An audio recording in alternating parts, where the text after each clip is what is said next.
தள்ளுபடி அத்தனை பேரும் அல்லும்படி 6 முதல் 60% வரை ஆடி தள்ளுபடியுடன் சூப்பர் சரவணா ஸ்டோர்ஸ், சென்னை, மதுரை, கோவை.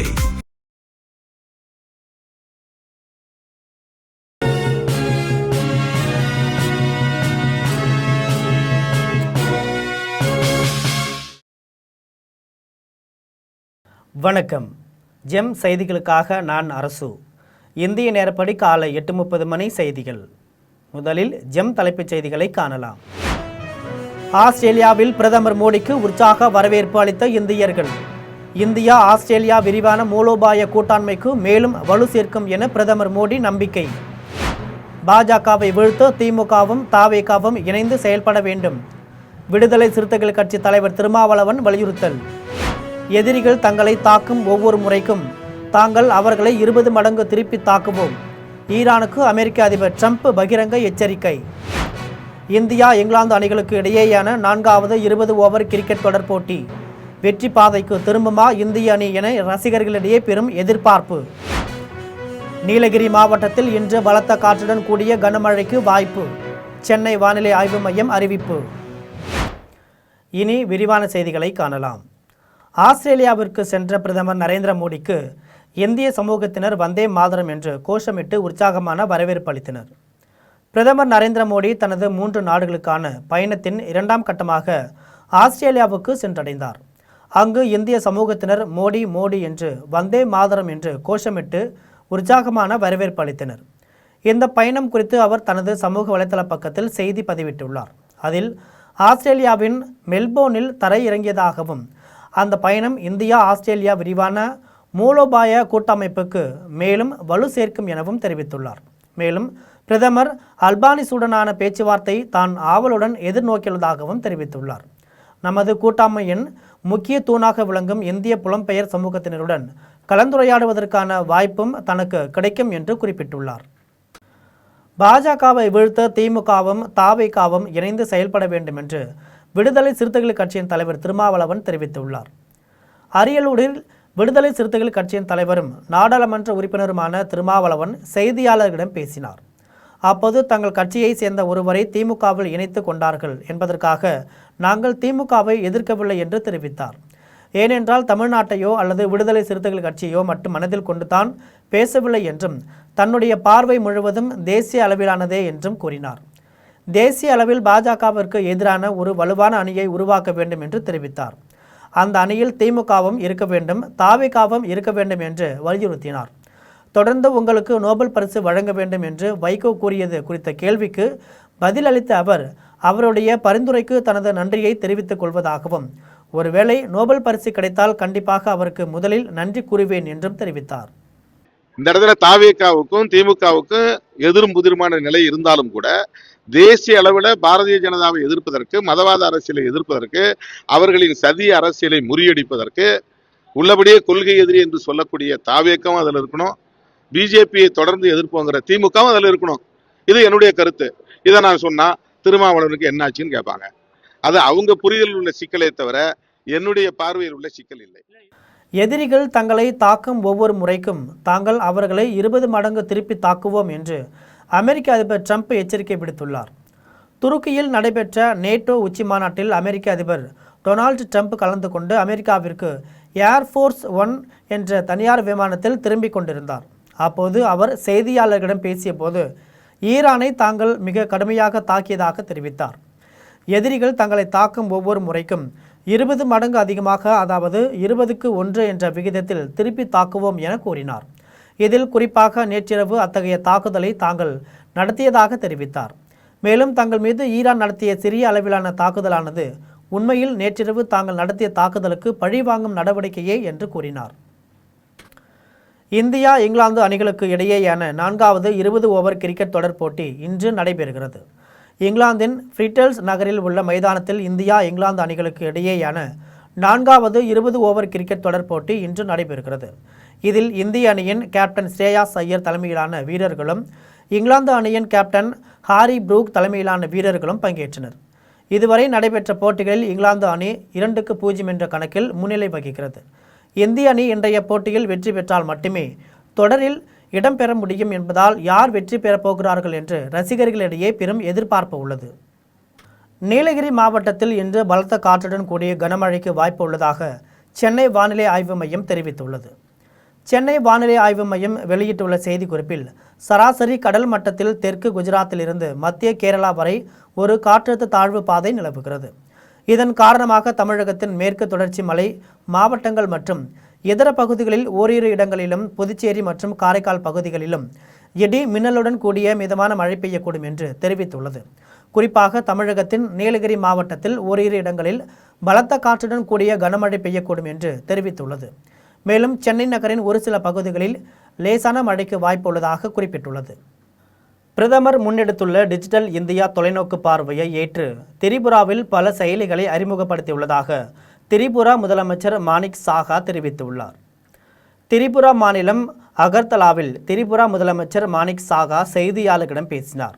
அப்போது திரிபுரா வரி அமைப்பு தனது பொன் விழாவை கொண்டாடும் இந்த நாள் ஒரு சிறப்பான நாள் என்று குறிப்பிட்டார். பிரதமர் முன்னெடுத்துள்ள டிஜிட்டல் இந்தியா தொலைநோக்கு பார்வையை ஏற்று இங்கு பல செயலிகளை அறிமுகப்படுத்தியுள்ளதாக தெரிவித்தார். இந்த முயற்சி வரி செலுத்துவோருக்கு பெரும் வசதியை அளிப்பதோடு வெளிப்படைத்தன்மை மற்றும் எளிதாக வணிகம் செய்வதற்கான சூழலை ஏற்படுத்தியுள்ளதாக தெரிவித்தார். தமிழ்நாட்டில் நீதிமன்றங்களை விரிவாக்கும் வேலைகளை 5 ஆண்டுகளில் செய்ய உள்ளதாக சட்டத்துறை அமைச்சர் நிர்மல்குமார் தெரிவித்துள்ளார். கோவை மருதமலை அருகில் உள்ள அரசு சட்டக்கல்லூரியில் பட்டமளிப்பு விழா நடைபெற்றது. இதில் தமிழ்நாடு சட்டத்துறை அமைச்சர் நிர்மல்குமார் சிறப்பு விருந்தினராக பங்கேற்று பட்டங்களை வழங்கினார். இந்த நிகழ்வில் சிறப்பு அழைப்பாளர்களாக உச்சநீதிமன்ற நீதியரசர் மோகனா, சென்னை உயர்நீதிமன்ற முன்னாள் நீதியரசர் பாரதிதாசன் ஆகியோர் பங்கேற்றனர். இந்த நிகழ்ச்சியில் உரையாற்றிய உயர்நீதிமன்ற முன்னாள் நீதிபதி பாரதிதாசன் கீழமை நீதிமன்றங்களிலும் 40 விழுக்காடு பெண்கள்தான் உள்ளதாக தெரிவித்தார். பின்னர் உரையாற்றிய அமைச்சர் நிர்மல்குமார் நீதிமன்றங்களை விரிவுபடுத்தும் வேலைகளை 5 ஆண்டுகளில் செய்ய உள்ளதாக தெரிவித்தார். உச்சநீதிமன்ற நீதியரசர் மோகனா உரையாற்றும் போது புத்தக படிப்பு மட்டும் போதாது என்றும் வாழ்வில் பாடங்களை கற்றுக்கொள்ள வேண்டும் என்றும் கூறினார். பின்னர் அரசு சட்டக்கல்லூரியில் 2 ஆண்டு முதல் நிலை படிப்பு படித்த 20 பேர், 3 ஆண்டு பட்டப்படிப்பு முடித்த 361 பேர், 5 ஆண்டு படிப்பு முடித்த 301 பேர் என மொத்தம் 682 பேருக்கு பட்டங்கள் வழங்கப்பட்டன. அவங்களோட பெட்டிஷன்லாம் வந்து நிராகரிக்கப்பட்டிருக்கு. முதல்வருக்கான அந்த ஏற்பாடு கொடுத்து விரைவில் எல்லா ஏற்பாடுகளை கொடுத்தும் அறிவிப்பு வரும், அபிஷியலாக அறிவிப்பு வரும். அது வரைக்கும் பொறுத்திருக்கலாம். சமூக நீதித்துறையா வந்து மாற்றிருக்காங்க. இது பல்வேறு கருத்துக்கள் வந்து எழுப்பப்பட்டு இது பல வருஷத்தான கோரிக்கை, அனைத்து தரப்பு மக்களுடைய கோரிக்கை. ஸோ அதனால எல்லாரும் வந்து ஆதிதாரன்னு அழைக்க வேண்டாம்னு சொல்லியிருக்காங்க. ஸோ அதனால் அதன் கோரிக்கை ஏற்று இந்த சிபிஐ பக்கம் பெட்டிஷன் போட்டிருக்காங்க. அவர்கள் வந்து கூடுதல் வழக்கு ஒன்று பதிவு செய்யணும், ஸ்பெஷலாக தனி வழக்கு அவர் மேலே பதிவு செய்யணும். இல்லை, உச்ச நீதிமன்றம் அவ்வளோ பெரிய ஒரு வார்த்தையை சொல்லி இவர்கள் சொன்ன பிறகு இவர்களுக்கு இன்னும் வந்து என்ன செய்யறதுன்னு புரியல. மகாராஷ்டிராவில் ஆகஸ்ட் 15க்குள் ரிக்ஷா மற்றும் டாக்ஸிகளை ஓட்டுபவர்கள் மராத்தி மொழியை கற்றுக்கொள்ளாவிட்டால் நடவடிக்கை எடுக்கப்படும் என மகாராஷ்டிரா அமைச்சர் பிரதாப் சர்நாயக் தெரிவித்தார். மகாராஷ்டிரா மாநிலம் மும்பையில் அமைச்சர் பிரதாப் சர்நாயக் செய்தியாளர்களிடம் பேசினார். அப்போது கடந்த பல ஆண்டுகளாக மாநிலத்தில் ஹிந்தி பேசுபவர்கள் ரிக்ஷா மற்றும் டாக்ஸிகளை ஓட்டி வருவதாக தெரிவித்தார். பயணிகளுடன் உரையாடும் போது அவர்களுக்கு மராத்தி மொழி தெரிந்திருக்க வேண்டும் என்பதே தங்கள் நிர்வாகத்தின் விருப்பம் என்று குறிப்பிட்டார். கடந்த 3 மாதங்களாக ஹிந்தி பேசுபவர்கள் அனைவருக்கும் மராத்தி மொழியை கற்றுக் கொடுத்து வருவதாகவும் இதற்காக 100 நாட்கள் அவகாசம் அளித்துள்ளதாகவும் தெரிவித்தார். ஆகஸ்ட் 15க்குள் அவர்கள் மராத்தி மொழியை கற்றுக்கொள்ளாவிட்டால் ஆகஸ்ட் 16 முதல் நடவடிக்கை எடுக்கப்படும் என்று கூறினார். மீண்டும் மீண்டும் அபராதம் விதிக்கப்பட்ட பிறகும் ஒருவர் சட்டத்தை பின்பற்றாவிட்டால் அவர்களின் ஓட்டுநர் உரிமத்தை ரத்து செய்யும் உரிமையும் தங்களுக்கு உள்ளது என்று எச்சரிக்கை விடுத்தார். சிறுபான்மையினரின் மத வழிபாட்டு இடங்கள், கல்வி நிறுவனங்களின் சொத்துக்களை கைப்பற்றும் நோக்கில் கொண்டுவரப்பட்ட சட்ட திருத்தங்களை மத்திய அரசு திரும்ப பெற வேண்டும் என்று முன்னாள் அமைச்சர் மனோஜ் தங்கராஜ் வலியுறுத்தியுள்ளார். தமிழ்நாடு ஜனநாயக உரிமைகள் பாதுகாப்பு கூட்டு இயக்கம் சார்பில் சிறுபான்மை மக்களுக்கு எதிரான தீர்ப்புகள் மற்றும் சட்ட நடவடிக்கைகள் குறித்த செய்தியாளர் சந்திப்பு சென்னை சேப்பாக்கம் பத்திரிகையாளர் மன்றத்தில் நடைபெற்றது. இதில் திமுக முன்னாள் அமைச்சர் மனோ தங்கராஜ், சட்டமன்ற உறுப்பினர் ஜவாஹிருல்லா, மேனாள் நீதியரசர் ஹரி பரந்தாமன், வழக்கறிஞர் வாஞ்சிநாதன், பசும்பொன் பாண்டியன் உள்ளிட்டோர் கலந்து கொண்டனர். அப்போது பேசிய முன்னாள் நீதியரசர் ஹரி பரந்தாமன் இஸ்லாம் மதத்திற்கு மாறியவருக்கு பிற்படுத்தப்பட்டோர் சாதி சான்று வழங்குவதற்கு எதிராக நீதிபதி சுவாமிநாதன் வழங்கிய தீர்ப்பு சட்டவிரோதமானது என தெரிவித்தார். சிறுபான்மையினரின் மத வழிபாட்டு இடங்கள், கல்வி நிறுவனங்களின் சொத்துக்களை கைப்பற்றும் நோக்கில் கொண்டுவரப்பட்ட FCRA சட்ட திருத்தங்களை மத்திய அரசு திரும்பப் பெற வேண்டும் என்று முன்னாள் அமைச்சர் மனோஜ் தங்கராஜ் வலியுறுத்தினார். சட்டமன்ற உறுப்பினர் ஜவாஹிருல்லா மதம் மாறும் இஸ்லாமியர்களுக்கு இடஒதுக்கீடு மறுப்பது அரசியலமைப்பு சட்டத்திற்கு எதிரானது என்று கூறினார். கரூருக்கு முதல்வர் விஜய் செல்லக்கூடாது என்று உச்சநீதிமன்றத்தில் திமுக தொடர்ந்த வழக்கிற்கு உச்சநீதிமன்றம் சவுக்கால் சாட்டையடி அடித்துள்ளதாக மதிமுக பொதுச் செயலாளர் வைகோ விமர்சித்துள்ளார். தூத்துக்குடி மாவட்டம் சத்திரப்பட்டி கிராமத்தில் உள்ள சீமை கருவேல மரங்கள் அகற்றும் பணிகளை மதிமுக பொதுச் செயலாளர் வைகோ தொடங்கி வைத்தார். அப்போது அவர் மரம் அறுக்கும் இயந்திரத்தை வைத்து சீமை கருவேல மரங்களை அகற்றும் பணியில் ஈடுபட்டார். இதனைத் தொடர்ந்து அவர் செய்தியாளர்களிடம் பேசியபோது விவசாயிகள் பயிர்க்கடன் தள்ளுபடி செய்ய வேண்டும் என்ற கோரிக்கையை தான் ஆதரிப்பதாக தெரிவித்தார். தமிழக அரசு நிதி நெருக்கடியில் சிக்கி தவிக்கிறது என்றும் அதை சமாளிக்க முடியாமல் முதல்வர் ஜோசப் விஜய் திணறி வருவதாக தெரிவித்தார். தொடர்ந்து பேசிய வைகோ கடந்த ஆட்சியில் எல்லா துறைகளிலும் ஊழல் தலைவிரித்து ஆடியது என்று குற்றம் சாட்டினார். தலைவிரித்து ஆடிய ஊழலை முதல்வர் ஜோசப் விஜய் நீக்கியுள்ளதாக தெரிவித்தார். கரூருக்கு முதல்வர் விஜய் செல்லக்கூடாது என்று உச்சநீதிமன்றத்தில் திமுக தொடர்ந்த வழக்கிற்கு உச்சநீதிமன்றம் சவுக்கால் சாட்டையடி அடித்துள்ளதாக கூறினார். கொண்டிருந்த புற்றுநோயை விடக்கூடிய ஊழல் கமிஷன் 10 அடிக்கு ஒரு இடத்துல கட்டடம் கட்டணும்னா இத்தனை லட்சம், சுவர் கட்டணும்னா இத்தனை லட்சம், ஒரு தொழிற்சாலை ஆரம்பிக்கணும்னா இத்தனை கோடி, ஆயா வேலைக்கு இத்தனை ஆயிரம். எந்த டிபார்ட்மெண்ட்லையும் கரப்ஷன்னா தலைவிரிச்சு ஆடிச்சு எல்லாருக்கும் தெரிஞ்சது. பெரிய பெரிய தொழிலதிபர்கள் இந்த ஒரு மாதத்துக்குள்ள நான் ஃப்ளைட்டில் வரும்போது சந்திக்க சொல்கிறாங்க, சார் 7 கோடி கட்ட சொல்கிறாங்க, 8 கோடி கட்ட சொல்கிறாங்க, நாங்கள் அடிஷ்னலாக ஒரு இண்டஸ்ட்ரி ஆரம்பிக்குது. யூனிவர்சிட்டி காலேஜ் வச்சுருக்கவங்க ஒரு கட்டடம் கட்டுறதுன்னா 15 லட்சம் மினிமம் கட்ட சொல்கிறாங்க. வேறு ஒன்றும் வேணாம்.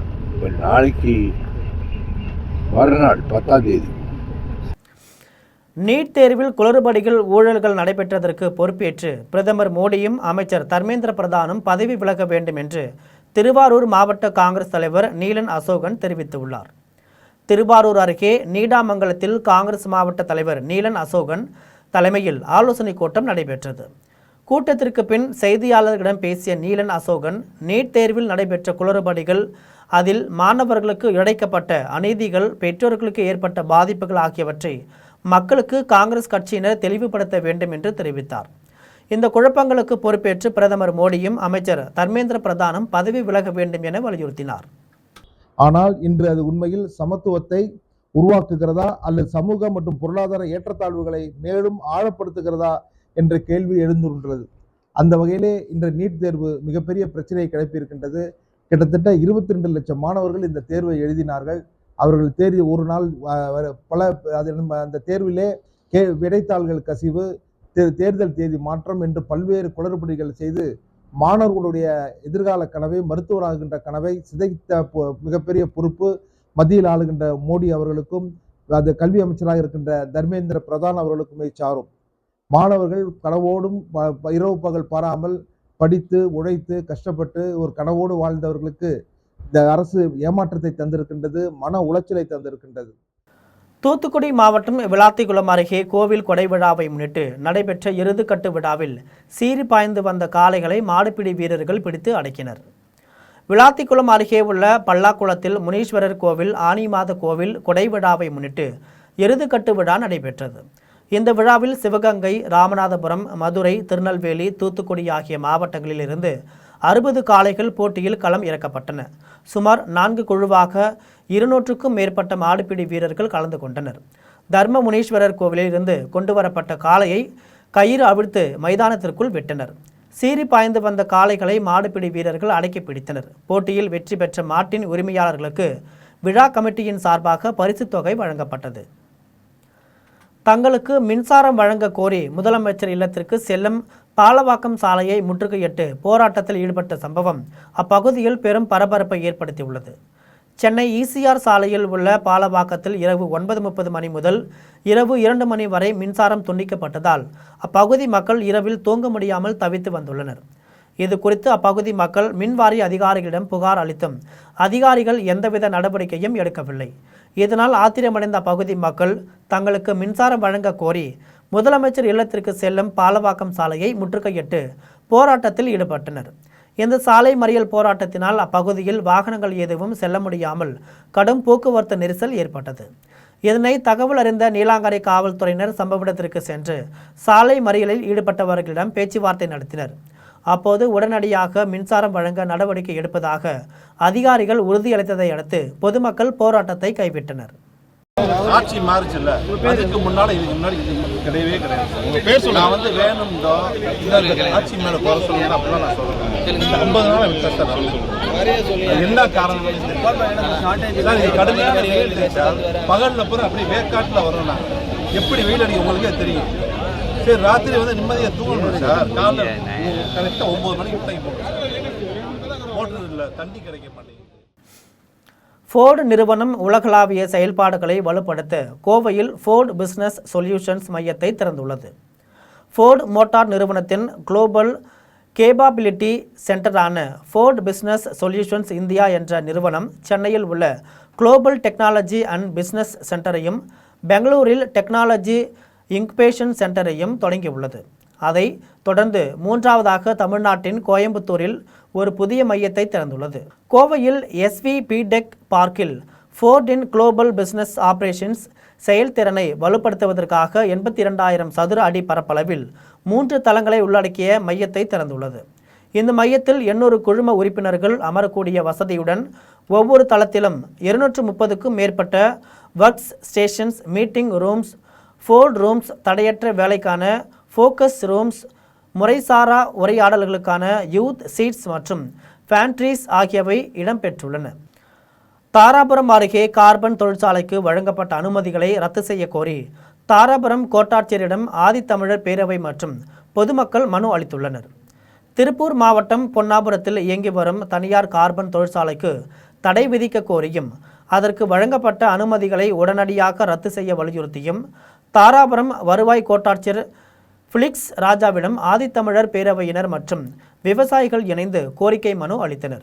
இதில் ஆதித்தமிழர் பேரவையின் திருப்பூர் கிழக்கு மாவட்ட செயலாளர் பொன் ராஜேந்திரன் தலைமை வகித்தார். அந்த மனுவில் சுற்றுச்சூழல் மற்றும் விவசாய பகுதிகளை பாதுகாக்கும் நோக்கில் பொன்னாபுரம் ஊராட்சி சார்பில் அந்த தனியார் நிறுவனத்திற்கு வழங்கப்பட்டுள்ள அனைத்து அனுமதிகளையும் மாவட்ட நிர்வாகம் உடனடியாக ரத்து செய்ய வேண்டும் என்று கோரிக்கை விடுத்துள்ளனர். மனு மீது உரிய விசாரணை நடத்தப்படவில்லை என்றால் பொன்னாபுரம் பகுதியில் பொதுமக்களை ஒன்று திரட்டி 1000 பேர் சாலை மறியல் போராட்டத்தில் ஈடுபடப் போவதாக மாவட்ட செயலாளர் ராஜேந்திரன் தெரிவித்துள்ளார்.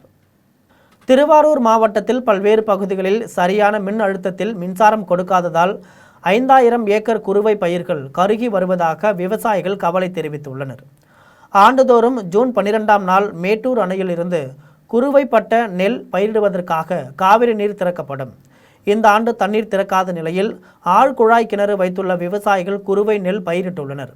திருவாரூர் மாவட்டத்தில் 60,000 ஏக்கர் பரப்பளவில் குறுவைப்பட்ட நெல் பயிரிடப்பட்டுள்ளது. பெரும்பாலும் நேரடி நெல் விதைப்பு மூலமாக நன்னிலம், குடவாசல், வலங்கைமான், கொரடாச்சேரி, திருவாரூர், கூத்தாநல்லூர் உள்ளிட்ட பகுதிகளில் நெல் பயிரிடப்பட்டுள்ளது. இந்த பகுதிகளில் சரியான மின் அழுத்தத்தில் மின்சாரம் வழங்காததால் விவசாயிகள் நெற்பயிரை காப்பாற்ற முடியாமல் தவித்து வருகின்றனர். திருவாரூர் மாவட்டத்தில் 5000 ஏக்கருக்கு மேலான நெற்பயிர்கள் பாதிக்கப்பட்டுள்ளன. இதனால் ஆழ்குழாய் கிணறுகளில் நீர் இறைக்க சரியான மின் அழுத்தத்தில் மின்சாரம் வழங்க வேண்டும் என்று விவசாயிகள் கோரிக்கை விடுத்துள்ளனர். தென்காசி மாவட்டம் கடையநல்லூர் அருகே சொக்கப்பட்டியில் காட்டு யானைகள் தென்னைகளை முறித்து சேதப்படுத்தியதை கண்டித்து வனத்துறை அலுவலகத்தை விவசாயி முற்றுகையிட்டார். கடையநல்லூர் அருகே மேற்கு தொடர்ச்சி மலை அடிவாரத்தில் உள்ள தோட்டங்களில் மா, தேக்கு, வாழை, தென்னை, நெல்லி, நெல் ஆகியன பயிரிடப்பட்டுள்ளன. இப்பகுதிக்குள் அடிக்கடி காட்டு யானைகள் புகுந்து பயிர்களை சேதப்படுத்தி வருகின்றன. கடந்த 2 நாட்களாக சொக்கம்பட்டியில் திரிகூடபுரம் முருகன் என்பவரின் தோட்டத்தில் வேலிகளை உடைத்து புகுந்த காட்டு யானைகள் 50க்கும் மேற்பட்ட தென்னைகளை முறித்து அவற்றின் குருத்துக்களை தின்று உள்ளன. இது குறித்து பலமுறை கடையநல்லூர் வனத்துறை அலுவலகத்தில் புகார் அளித்தும் இதுவரை யானையை விரட்டுவதற்கு எந்த நடவடிக்கையும் எடுக்கவில்லை. இதை கண்டித்து விவசாயி முருகன் தென்னங்கீற்றுகளை அள்ளி கொண்டு வந்து கடையநல்லூர் வனச்சரக அலுவலகத்தில் வாசலில் போட்டு போராட்டத்தில் ஈடுபட்டார். மதுரை அருகே கூட்டுறவு விவசாய கடன்களை எந்தவிதமான நிபந்தனைகளும் இல்லாமல் தமிழக அரசு முழுமையாக தள்ளுபடி செய்ய வலியுறுத்தி விவசாயிகள் போராட்டத்தில் ஈடுபட்டனர். மதுரை மாவட்டம் மேலூரில் பென்னிகுயிக் ஒருபோக பாசன விவசாயிகள் சங்கம் சார்பில் விவசாயிகள் பெற்றுள்ள அனைத்து கூட்டுறவு விவசாய கடன்களையும் தமிழக அரசு முழுமையாக தள்ளுபடி செய்ய வலியுறுத்தி கவன ஈர்ப்பு ஆர்ப்பாட்டம் நடைபெற்றது. இதில் சங்க தலைவர் குறிஞ்சி குமரன் தலைமை வகித்தார். இந்த ஆர்ப்பாட்டத்தில் மேலூர் மற்றும் சுற்று வட்டார கிராமங்களைச் சேர்ந்த 300க்கும் மேற்பட்ட விவசாயிகள் கலந்து கொண்டு விவசாயிகளின் வாழ்வாதாரத்தை பாதுகாக்க தமிழக அரசு உடனடியாக நடவடிக்கை எடுக்க வேண்டும் என வலியுறுத்தி கோஷங்கள் எழுப்பினர். தமிழக அரசு உரிய நடவடிக்கை எடுக்காத பட்சத்தில் விவசாயிகளை ஒன்றிணைத்து மிகப்பெரிய அளவில் போராட்டத்தில் ஈடுபட போவதாக எச்சரிக்கை விடுத்தார். அனுமதிக்கக்கூடிய தொகைகளை கூட எங்களுக்கு இந்த இதில் கடன் தள்ளுபடியில் அலௌன்ஸ் பண்ணாங்கன்னா தனியாக இதுக்காக ஒரு ஃபினான்ஷியல் சாங்ஷன் அவசியம் இருக்காது. வேளாண்மை பட்ஜெட்லேயே வந்து இவங்க போட்டுடலாம். மேற்கொண்டு ஒவ்வொரு வருஷமுமே 50,000 கோடி ரூபா இவங்க பட்ஜெட்டுக்கு அலோட் பண்ணுறாங்க. எலெக்ஷன் டயத்தில் மட்டும் ஒரு 5 வருஷத்துக்கு ஒரு தடவை மட்டும்தான் எங்களுக்கு தள்ளுபடி கொடுக்குறாங்க. சாதாரணமாக ஒரு லேடிஸ்க்கு கூட 2,500 ரூபா மாதத்துக்கு கொடுக்கணும்னு நினைக்கிற இந்த அரசு வந்து ஏன் விவசாயிகளுக்கு 5 வருஷத்துக்கு ஒரு தடவை ஒரு 1 லட்ச ரூபா கொடுக்கக்கூடாதா சராசரியா? இது எந்த வகையில் நாங்கள் எங்களுடைய கோரிக்கை வந்து நாங்கள் ஒன்றும் அவங்கள்ட்ட போய் வாலண்டரியாக கேட்கல. அவங்க சொன்ன வாக்குறுதிகளை நிறைவேற்றி கொடுங்கன்னு தான் கேட்குறோம். மாடம்பாக்கம் ஊராட்சியில் கிராம நிர்வாக அலுவலகம் அருகே அரசு சார்பில் கட்டப்பட்டுள்ள பொது கழிப்பறையை கட்டுமான தொழிலாளர்கள் பயன்படுத்துவது ஏன் என்று அப்பகுதி மக்கள் கேள்வி எழுப்பினர். காஞ்சிபுரம் மாவட்டம் படப்பை அடுத்த மாடம்பாக்கம் ஊராட்சியில் கிராம நிர்வாக அலுவலகம் அருகே அரசு சார்பில் கட்டப்பட்டுள்ள பொது கழிப்பறை கிராம நிர்வாக அலுவலர்கள், அங்கன்வாடி பணியாளர்கள், பகுதி நேர நூலக பணியாளர்கள் மற்றும் பொதுமக்கள் பயன்பாட்டிற்காக அமைக்கப்பட்டிருந்தாலும் பல மாதங்களாக பொதுமக்கள் பயன்பாட்டிற்கு திறக்கப்படவில்லை என கூறப்படுகிறது. இந்த நிலையில் புதிதாக கட்டப்பட்டு வரும் தனியார் அடுக்குமாடி குடியிருப்பில் பணிபுரியும் கொத்தனார், சித்தாள் உள்ளிட்ட கட்டுமான தொழிலாளர்கள் பயன்படுத்தும் வகையில் அரசு கழிப்பறையின் பூட்டு மற்றும் சாவியை பஞ்சாயத்து நிர்வாகம் ஒப்படைத்துள்ளதாக பொதுமக்கள் குற்றம் சாட்டுகின்றனர். மேலும் இது குறித்து அப்பகுதி மக்கள் தனியார் அடுக்குமாடி குடியிருப்பின் உரிமையாளரிடம் கேட்டபோது திமுக ஊராட்சி மன்ற தலைவர் தீபக் என்பவர்தான் கழிப்பறையின் சாவியை கட்டுமான தொழிலாளர்களுக்கு வழங்கினார் என தெரிவித்தார். எடப்பாடி பேருந்து நிலையத்தில் அரசு பேருந்தில் பயணித்த பெண் பயணியை நடத்துனர் தாக்கியதாக கூறி பெண்ணின் உறவினர்கள் நடத்துனரை தாக்கும் வீடியோ காட்சிகள் சமூக வலைதளங்களில் வெளியாகி பரபரப்பை ஏற்படுத்தியுள்ளது. சேலத்தில் இருந்து எடப்பாடிக்கு 40க்கும் மேற்பட்ட பயணிகளுடன் பேருந்து புறப்பட்டது. அப்போது வட மாநிலத்தை சேர்ந்த 20 பேர் அரியானூர் செல்வதற்காக பேருந்தில் ஏறியுள்ளனர். அதே பேருந்தில் சேலம் மாவட்ட ஆட்சியர் அலுவலகத்தில் பணியாற்றி வரும் பிரியதர்ஷினி பயணம் செய்துள்ளார். அப்போது பேருந்தில் பயணம் செய்த வட மாநில பயணிகள் சிலரை அமர வைக்க நடத்துனர் ஆசாத் சந்திரசேகர் இருக்கை மாறி அமருமாறு அந்த பெண்ணிடம் கூறியுள்ளார். இதனால் வாக்குவாதம் ஏற்பட்டது. இதன் பின்னர் வட மாநிலத்து இளைஞர்கள் அரியானூரில் இறங்காததால் பேருந்து எடப்பாடி அருகே வந்தபோது அவர்களை பேருந்து நடத்துனர் சேலம் நோக்கி வரும் பேருந்தில் ஏற்றி அனுப்பியுள்ளார். இதனால் மீண்டும் வாக்குவாதம் தொடங்கி பிரியதர்ஷினி நடத்துனரிடம் தட்டி கேட்டதால் இருவருக்கும் இடையே பேருந்திலேயே கடும் வாக்குவாதம் ஏற்பட்டது. பேருந்து எடப்பாடி பேருந்து நிலையத்தை வந்தடைந்ததும் பிரியதர்ஷினியின் உறவினர்கள் பேருந்துக்குள் அத்துமீறி நுழைந்து நடத்துனரை காலால் எட்டி உதைத்து கொடூர தாக்குதலில் ஈடுபட்டனர். தகவல் அறிந்து வந்த எடப்பாடி காவல்துறையினர் இரு தரப்பினரையும் சமாதானப்படுத்தினர். இந்த தாக்குதலில் காயமடைந்த நடத்துனர் ஆசாத் சந்திரசேகர் தற்போது சிகிச்சைக்காக எடப்பாடி அரசு மருத்துவமனையில் அனுமதிக்கப்பட்டுள்ளார். பொது இடத்தில் அரசு பேருந்து நடத்துனர் மீது தாக்குதல் நடத்தப்பட்ட சம்பவம் அப்பகுதியில் பெரும் பரபரப்பை ஏற்படுத்தியுள்ளது. காரைக்காலில் மாவட்ட நிர்வாகம் மற்றும் காவல்துறை சார்பில் பல்வேறு பகுதிகளில் பொருத்தப்பட்டிருந்த சிசிடிவி கேமராக்கள் பழுதடைந்துள்ளதால் குற்றங்கள் அதிகரிக்கும் அபாயம் ஏற்பட்டுள்ளது. புதுச்சேரி மாநிலம் காரைக்கால் மாவட்டத்தில் அமைந்துள்ள மத்திய அரசின் ONGC நிறுவனம் சார்பில் சமூக பொறுப்பு நிதி மூலம் 60 லட்சம் ரூபாய் மதிப்பில் 50க்கும் மேற்பட்ட இடங்களில் சிசிடிவி கேமராக்கள் பொருத்தப்பட்டிருந்தது. இந்த சிசிடிவி கேமராக்களை காரைக்கால் மாவட்ட நிர்வாகம் மற்றும் காவல்துறை சார்பில் கண்காணிக்கப்பட்டு வந்தது. இந்த நிலையில் பல்வேறு முக்கிய வீதிகளில் பொருத்தப்பட்டிருந்த சிசிடிவி கேமராக்கள் பழுதடைந்துள்ளன. இதனால் நகர பகுதிகளில் குற்றங்கள் பெருகும் அபாயம் ஏற்பட்டுள்ளது. எனவே சேதமடைந்துள்ள சிசிடிவி கேமராக்களை உடனடியாக சரி செய்ய வேண்டும் என்று சமூக ஆர்வலர்களும் பொதுமக்களும் கோரிக்கை விடுத்துள்ளனர். அதிவேகமாக சென்று கொண்டிருக்கிறார்கள், விபத்துகள் ஏற்படுகின்றது. குற்றச்சம்பவங்களும் நடைபெறுகின்றன. அதை தடுக்கும் வகையிலே கண்காணிப்பு கேமரா கடந்த காலத்திலே நிறுவப்பட்டது. ஆனால் இதுவரை காரைக்கால் மாவட்டத்திலே கண்காணிப்பு அறையோ கட்டுப்பாட்டு அறையோ முழுமையாக செயல்படப்படவில்லை. எதையாவது அசம்பாவிதம் நடந்தால் தனியாரிடம் சென்று காவல்துறையினர் ஃபுட்டேஜ் வாங்குகின்ற நிலைமை தான் காரைக்கால் மாவட்டத்தில் நடந்து கொண்டிருக்கிறது. வருங்காலங்களில் இதே போல் இல்லாமல் மாவட்ட முதுநிலை கண்காணிப்பாளர் உடனடியாக கவனத்தில் கொண்டு காரைக்கால் மாவட்டம் முழுவதும் கண்காணிப்பு கேமராவிலே மாவட்டத்திலே அலர்ட் நிலையில் இருக்கும்படி வைத்திருக்கும்படி கேட்டுக்கொள்கின்றோம். வேடசந்தூர் அருகே வீட்டிற்குள் புகுந்து திருட முயன்ற மர்ம நபரை பொதுமக்கள் பிடித்து காவல்துறையினரிடம் ஒப்படைத்தனர். திண்டுக்கல் மாவட்டம் சாலையூரை சேர்ந்தவர்கள் தண்டபாணி லோகேஸ்வரி தம்பதியர். கூலி வேலை செய்து வரும் தண்டபாணி அவரது தந்தை குமாருக்கு உடல்நிலை சரியில்லாத காரணத்தினால் அவரை திண்டுக்கல்லில் உள்ள தனியார் மருத்துவமனைக்கு அழைத்து சென்றுள்ளனர். இந்த நிலையில் தண்டபாணியின் மனைவி லோகேஸ்வரி வீட்டில் கதவை திறந்து வைத்து தனியாக உறங்கிக் கொண்டிருந்த போது அங்கு வந்த மர்ம நபர் ஒருவர் வீட்டிற்குள் புகுந்து அறையில் திருட முயற்சி செய்துள்ளார். அப்போது தண்டபாணி தனது தந்தையை தனியார் மருத்துவமனைக்கு அழைத்து சென்று மீண்டும் வீட்டிற்கு வந்துள்ளார்.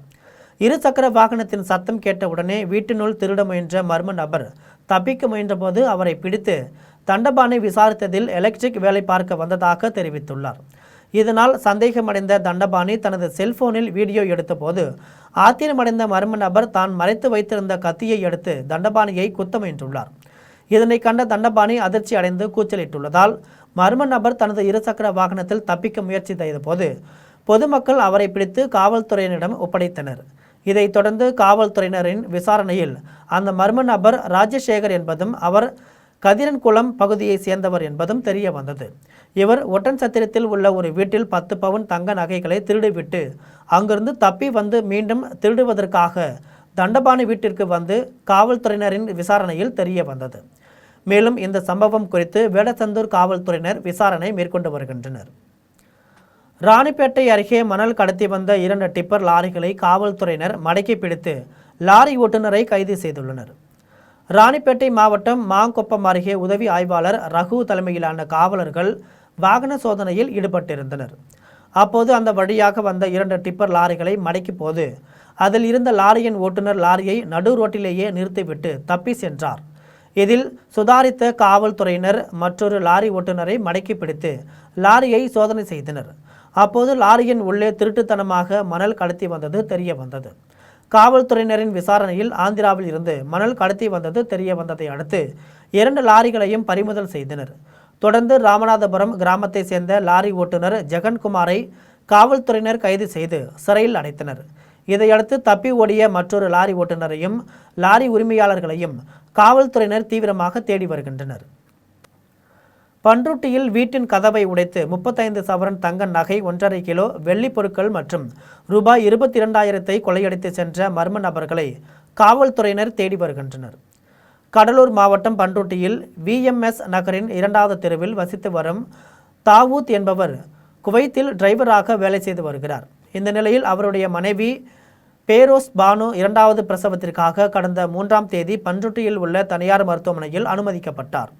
பிரசவம் முடிந்த பின்னர் வீட்டிற்கு சென்று பார்த்தபோது வீட்டின் பூட்டு உடைக்கப்பட்டு மரபீரோவில் இருந்த 35 சவரன் தங்க நகை 1.5 கிலோ வெள்ளி பொருட்கள் மற்றும் ரூபாய் 22,000 மர்ம நபர்கள் கொள்ளையடித்து சென்றதை கண்டு அதிர்ச்சி அடைந்தார். அதன் பின்னர் பேரோஸ் பானு பண்ருட்டி காவல் நிலையத்தில் புகார் அளித்ததன் பேரில் ஆய்வாளர் பாஸ்கர் தலைமையிலான காவல்துறையினர் சம்பவ இடத்திற்கு சென்று பார்வையிட்டதை அடுத்து வழக்கு பதிவு செய்து தங்க நகை, பணம் மற்றும் வெள்ளி பொருட்களை கொள்ளையடித்து சென்ற மர்ம நபர்களை தேடி வருகின்றனர். நீர்பிடிப்பு பகுதியில் உள்ள அறந்தாங்கி சட்டமன்ற உறுப்பினர் அலுவலகத்தை இடிக்க எதிர்ப்பு தெரிவித்தவர்களை காவல்துறையினர் கைது செய்தனர். புதுக்கோட்டை மாவட்டம் அறந்தாங்கி அருகன்குளம் நீர்நிலை புறம்போக்கில் சட்டமன்ற உறுப்பினர் அலுவலகம் 2001ஆம் ஆண்டு கட்டப்பட்டது. இந்த அலுவலகம் நீர்நிலை புறம்போக்கில் இருப்பதால் உயர்நீதிமன்றத்தின் உத்தரவுப்படி உள்ளே யாரும் செல்லாமல் பூட்டப்பட்டு இருந்தது. இந்த நிலையில் நீதிமன்ற ஆணைப்படி அறந்தாங்கி கோட்டாட்சியர் அபிநயா தலைமையில் காவல் ஆய்வாளர் விஜய் கோல்டன் சிங், வட்டாட்சியர் கவியரசு முன்னிலையில் JCB இயந்திரம் கொண்டு இடிக்க முற்பட்டனர்.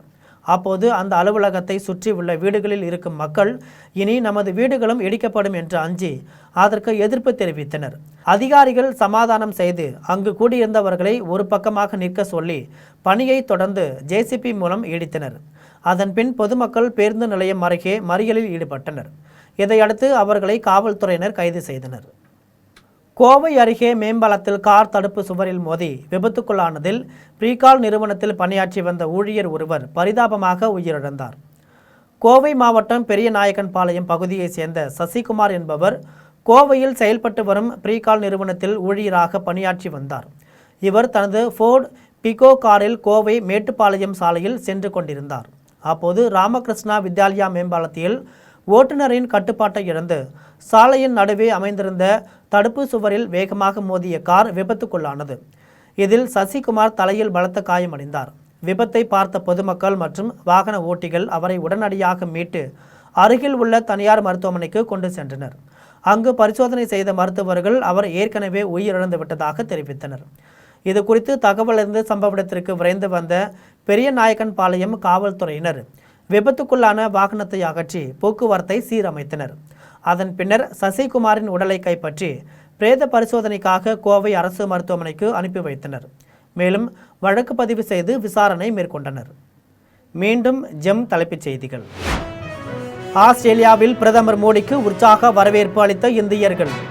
இந்தியா ஆஸ்திரேலியா விரிவான மூலோபாய கூட்டாண்மைக்கு மேலும் வலு சேர்க்கும் என பிரதமர் மோடி நம்பிக்கை. பாஜகவை வீழ்த்த திமுகவும் தவேகவும் இணைந்து செயல்பட வேண்டும். விடுதலை சிறுத்தைகள் கட்சி தலைவர் திருமாவளவன் வலியுறுத்தல். எதிரிகள் தங்களை தாக்கும் ஒவ்வொரு முறைக்கும் தாங்கள் அவர்களை 20 மடங்கு திருப்பி தாக்குவோம். ஈரானுக்கு அமெரிக்க அதிபர் ட்ரம்ப் பகிரங்க எச்சரிக்கை. இந்தியா இங்கிலாந்து அணிகளுக்கு இடையேயான 4வது 20 ஓவர் கிரிக்கெட் தொடர் போட்டி வெற்றி பாதைக்கு திரும்புமா இந்திய அணி என ரசிகர்களிடையே பெரும் எதிர்பார்ப்பு. நீலகிரி மாவட்டத்தில் இன்று பலத்த காற்றுடன் கூடிய கனமழைக்கு வாய்ப்பு. சென்னை வானிலை ஆய்வு மையம் அறிவிப்பு. இத்துடன் ஜெம் செய்திகள் நிறைவடைகின்றன. மீண்டும் ஜெம் செய்திகள் மதியம் 1:30 மணிக்கு. உடனுக்குடன் செய்திகளை காண ஜெம் live.tv என்ற இணையதளத்தில் இணைந்திருங்கள். நன்றி, வணக்கம்.